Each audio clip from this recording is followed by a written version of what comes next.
Good morning, welcome back to my new blog. যে যেখান থেকে আমার এই ব্লগটা দেখছো, আশা করব সবাই খুব ভালো আছো। ঈশ্বর সবাইকে খুব ভালো রাখুক, সবার মনের আশা পূর্ণ করুক। আমরাও ভালো আছি। একটা নতুন দিনের সকাল কিন্তু শুরু করে দিলাম। প্রথমেই ঠাকুরের সামনেটা মুছে ঠাকুরের বাসনগুলো বাইরে রেখে তারপর ফুল তুলতে চলে এসেছি। ঈশ্বর কিন্তু আমাদেরকে আরও একটা নতুন দিন দেখবার সুযোগ করে দিল। ঈশ্বরের করুণা ছাড়া আমরা একটা মুহূর্ত, একটা সেকেন্ড আমরা আগে এগোতে পারবো না। ঈশ্বর যেভাবে আমাদেরকে চাইবে আমরা ঠিক সেইভাবে সামনের দিকে এগিয়ে যেতে পারবো। কাউকে যদি মনে করে সে খুব শীঘ্রই এগিয়ে যাবে, তাহলে তাই বিধাতার লেখা কেউ খণ্ডাতে পারে না। আমাদের কপালে যা লিখে দিয়েছে ঠিক সেই রকমই হবে। তো সেই বিশ্বাস নিয়েই আমি মেনলি ঈশ্বর বিশ্বাসী মানুষ। আমি ঈশ্বরের উপর সব ছেড়ে দিই। যেটুকু আমি না পাই ভাবি এটুকু আমার ছিল না, তবে চেষ্টা করে যাই। ঈশ্বরের উপর ভরসা করে বসে থেকে যে চেষ্টা করব না, সেইটা কিন্তু নয়। আজকে দেখো আবারও অনেক দিন পর কিন্তু আমি ব্লগ দেওয়া শুরু করে দিলাম। আশা করব তোমরা যদি পাশে থাকো, এভরিডে আবারও আমি ব্লগ দেব। তো এই যে অনেক দিন ধরেই কিন্তু আমার একটু টানাপোড়েনের মধ্যে ছিলাম, যেহেতু আমার এখানে ভিউজটা একদমই কম হচ্ছিল। তো সেই ঈশ্বরের উপর ভরসা রেখে আজ থেকে আবার কিন্তু আমি স্টার্ট করে দিলাম। যদি ঈশ্বর করুণা করেন, তোমরা যদি আমার সাথে থাকো আর আমি যদি ঠিকঠাক মতো তোমাদের মনের মতন করে কাজ করতে পারি, আশা রাখবো আমি ঠিক মতন করে এগিয়ে যেতে পারবো। সেই আশা রেখেই কিন্তু অনেক দিন পর আবার ব্লগ স্টার্ট করে দিয়েছি। তো এই যে ঠাকুরের বাসনগুলো এখন ভালো করে মেজে নিচ্ছি। ফুল তোলা হয়ে গেছে, বেশ অনেকগুলো ফুলই গাছ থেকে পেয়ে গেছি। এবার আমি ঠাকুরের বাসনগুলো সব ধুয়ে তারপর অন্যান্য কাজগুলো গুছিয়ে নেব। আমাদের গৃহিণীদের কাজের কিন্তু একদমই শেষ নেই, একের পর এক কাজ আমাদের করতেই হয়। আর আজকে কিন্তু একদম ভোরবেলা 6টার সময় উঠে গেছি। যত তাড়াতাড়ি ঘুম থেকে উঠবে ততই কিন্তু আমাদের দিনটা তাড়াতাড়ি শুরু হয়ে যাবে। আর একটা দিন যত তাড়াতাড়ি শুরু করতে পারবো, আমাদের ফ্রেশনেস একদম শান্তিপূর্ণভাবে কাজগুলো করতে পারবো। যদি দেরি করে ঘুম থেকে ওঠা হয়, সেদিনকে কিন্তু একটা তাড়াহুড়ো লেগে যায় কাজের মধ্যে, কোনটা ছেড়ে কোনটা করব। তো সেই জন্যে একটু টাইম মেনটেন করে উঠবে ঘুমের থেকে। দরকার পড়লে অ্যালার্ম দিয়ে রাখবে। প্রত্যেক দিন আমি 6টায় উঠবো, তো 6টায় উঠতে পারবো। তাহলে কিন্তু কাজগুলো আমরা টাইমের মধ্যে করে নিতে পারবো। না হলে সব কাজ গড়মিল হয়ে যায়। তো সেই জন্যে আজকেও আমি 6টার সময় উঠে পড়েছি। তারপর আমি তো জানোই তোমরা, আমি ঠাকুরের কাজ করে তারপরে আমি আমার অন্য কাজগুলো করি। বিছানাটা গুছিয়ে নিয়েছি। বিছানা গোছালে কিন্তু ঘরের হাফ কাজ গোছানো হয়ে যায়। তো বিছানাটা অ্যাট ফার্স্ট গুছিয়ে নিয়ে তারপর ঘরগুলো ঝাড়ু লাগিয়ে নিচ্ছি। একের পর এক সব ঘরগুলো ভালো করে ঝাড় দিয়ে পরিষ্কার করে নেব, নিয়ে তারপর রান্নাবান্নায় যাব। আজকে নিরামিষ রান্না হবে।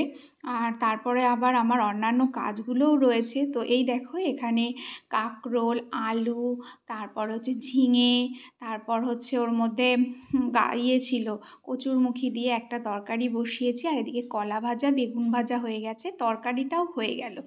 এবার দেখো আলু দিয়ে, পটল দিয়ে, সয়াবিনগুলো আমি গরম জলের মধ্যে লবণ দিয়ে ভিজিয়ে রেখেছিলাম, সেগুলো একটু জলটা নিংড়ে নিয়ে নিচ্ছি।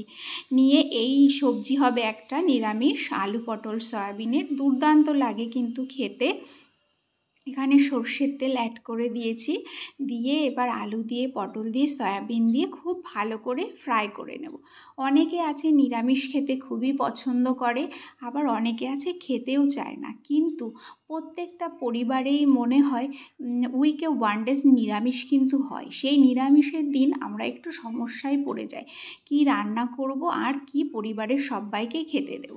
মশলা হিসাবে দেখো এখানে আদা, জিরে আর লঙ্কার পেস্ট আমি বানিয়ে নিয়েছিলাম। পেস্টটা কিন্তু আমি ভেজে নেওয়া সয়াবিন, আলু, পটলের মধ্যে দিয়ে দিলাম। দিয়ে খুব ভালো করে একটু কষিয়ে নেব। এবার স্বাদ অনুসারে লবণ আর পরিমাণ মতো এর মধ্যে আমি হলুদ অ্যাড করে দেব। দিয়ে খুব ভালো করে কষিয়ে নিচ্ছি। কষিয়ে নিয়ে তারপর কিন্তু এর ভেতরে সামান্য জল অ্যাড করে দিলেই রেডি হয়ে যাবে আমার একটা তরকারিটা একদম একটু শুকনো শুকনো করে বানাবো, খুব বেশি ঝোল ঝোল করব না। নিরামিষ তরকারি খুব বেশি ঝোল ঝোল ভালো লাগে না। তো দেখো আমার রান্নাটা কিন্তু পুরো কমপ্লিট হয়ে গেছে। এই ছিল আজকের আমার লাঞ্চ মেনু। তো আমাদের লাঞ্চ করা কমপ্লিট হয়ে গেছে, রেস্ট করলাম। তারপরে এই যে সোনাকে ওর পাপা পড়তে নিয়ে যাচ্ছে, ওকে দিয়ে আসবে। সোনার আজকে পরপর 2টো পড়া রয়েছে, তো সোনা এখন পড়তে যাচ্ছে। তারপর আমি আমার সমস্ত কাজগুলো টুকটাক যেগুলো রয়েছে সেগুলো সব করে নেব। বাড়িতে এখন আমি একা, তো এই যে কিছুক্ষণ রেস্ট করে এখন সন্ধ্যাবেলায় সন্ধ্যা দিতে কিন্তু চলে এসেছি। তো সন্ধ্যাটা দেব, সন্ধ্যাটা দিয়ে তারপর আমি আমার অন্য কাজগুলো আবারও রাতে রান্নাবান্না সব কিছু করতে হবে। সন্ধ্যা দেওয়ার সময় কিন্তু অবশ্যই ঠাকুরের আসন থেকে দুপুরের পুজোর যে ফুল সেগুলো সব তুলে ফেলে দেবে, ফুলগুলো রাখবে না, সব সময় কিন্তু ফুলগুলো তুলে দেবে। দেখো সংসারে আমরা এত কাজ করি, তার মধ্যে দিয়েও কিন্তু আমাদের সংসারে যাতে নেগেটিভিটিগুলো বেরিয়ে যায়, পজিটিভ ভাইব আসে, সেই দিকে কিন্তু আমাদের খেয়াল রাখতে হবে। সব সময় আমরা গৃহিণীরা এগুলো করে থাকবো। তো এই দেখো আমি সংসারের নেগেটিভিটি দূর করার জন্য কি ইউজ করি সেগুলো তোমাদেরকে দেখাচ্ছি। প্রথমে লোবান দিয়ে দিয়েছি, তারপরে গুগল দিয়ে দিচ্ছি, তারপরে আমি দিয়ে দেব এর মধ্যে ধুনো। এই 3টে জিনিস ইউজ করলে, কর্পূর তোমরা এর মধ্যেও দিতে পারো বা আলাদা করেও জ্বালাতে পারো। এই 4টে জিনিস ইউজ করলে কিন্তু আমাদের সংসারের নেগেটিভিটি একদম বেরিয়ে যাবে আর একটা ফ্রেশনেস কাজ করবে। সংসারে যদি ফ্রেশনেস থাকে আমরা প্রত্যেকে কিন্তু মনের একটা উদ্যম দিয়ে কাজ করতে পারি। তো সেই জন্যে আমাদের গৃহিণীদের এই জিনিসগুলো খেয়াল রাখতে হবে, সংসার থেকে নেগেটিভিটিগুলোকে আমাদের দূর করতে হবে। তো তারপরে দেখো কর্পূরের আরতি, প্রদীপের আরতি, ধুনোর আরতি সমস্ত কিছু আমি ঠাকুরকে খুব ভালো করে নিলাম, নিয়ে সমস্ত ঘরে ঘরে দেখিয়ে দিয়েছি। দিয়ে এবার আমি চলে এসেছি রান্নাঘরে। আজকে করব ছোলার ডাল।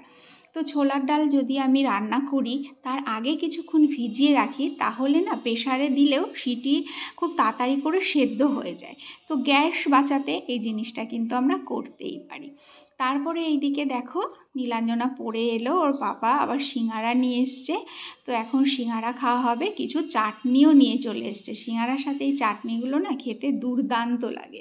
তারপর খাওয়া দাওয়া করে কিছুক্ষণ আবারও বসে এই যে চলে এসেছি রান্নাঘরে। দুপুরের যে টুকটাক অল্প কিছু বাসন ছিল সেগুলো এখন একটু মেজে নেব, নিয়ে তারপর আমি আমার রাতের ডিনারটা বানিয়ে নেব।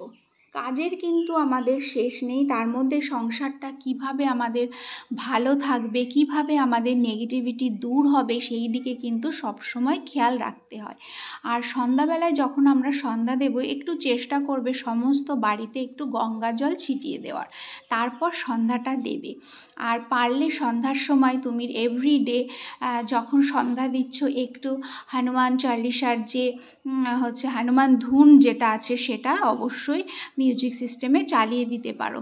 সেটাও কিন্তু মনে প্রচুর পরিমাণে নেগেটিভ ভাইব দূর করে পজিটিভ ভাইব আনে, যেটা আমাদের খুবই দরকার। দেখো আমরা যে কাজ করব, কাজে যদি এনার্জি না পাই তাহলে কিন্তু আমরা কাজ করতে পারবো না। সেই জন্য আমাদের কাজের এনার্জি বাড়াতে গেলে আমাদের নিজেদের মনটাকে সবসময় ফ্রেশনেস রাখতে হবে।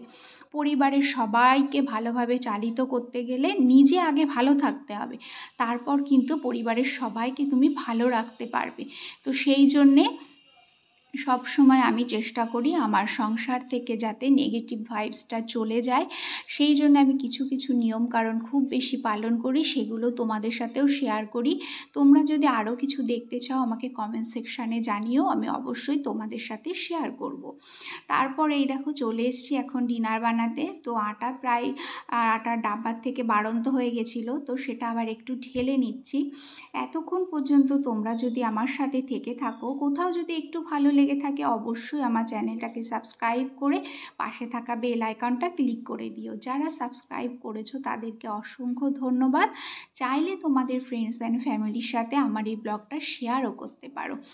একটা কমেন্টস করে জানিও ব্লগগুলো কেমন লাগছে। তোমাদের একটা কমেন্টস আমাকে কিন্তু নতুন নতুন ব্লগ বানাতে অনেক বেশি উৎসাহিত করে।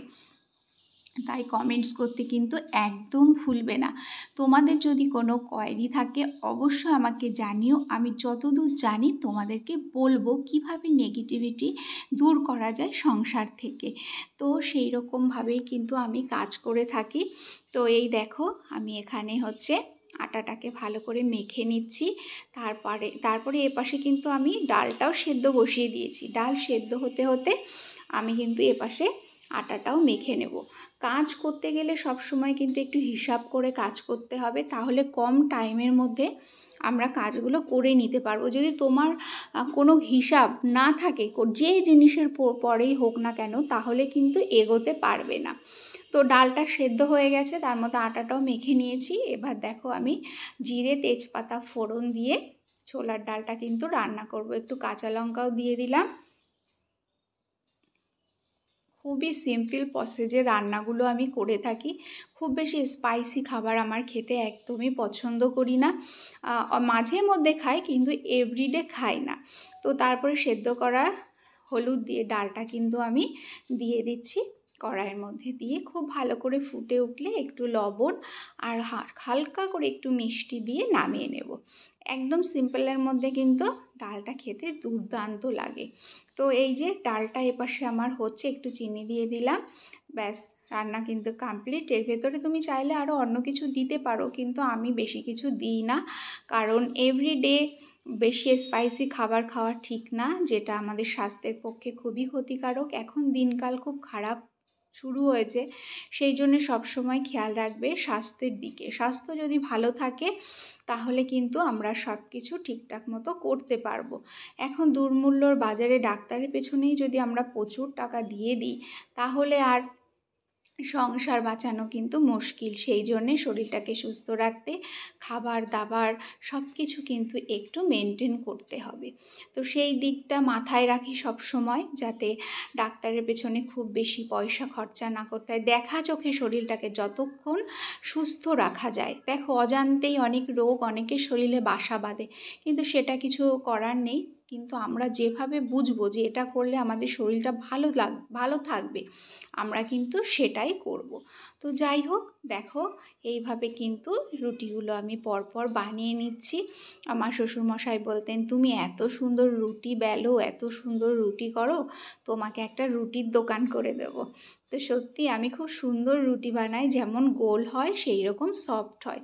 মানে প্রত্যেকটা রুটি অনেকের আছে না কেমন যেন হয় খেতে, শক্ত শক্ত, আমার কিন্তু সেই রকম হয় না। তো এই দেখো বেশ ফুলেও উঠেছে, আর রুটি ফুললে কিন্তু বেশ ভালো লাগে, রুটি লুচি এগুলো। তো এই রকমভাবেই আমি প্রত্যেক দিন খাবারগুলো বানিয়ে নিই। তো আমার পুরো ডিনার বানানো কমপ্লিট। এবার আমরা ডিনারটা করে নেব, রুটি আর ছোলার ডাল। তো চলো নেক্সট ব্লগে দেখা হচ্ছে, ততক্ষণের জন্য সবাই খুব ভালো থাকবে, বাই।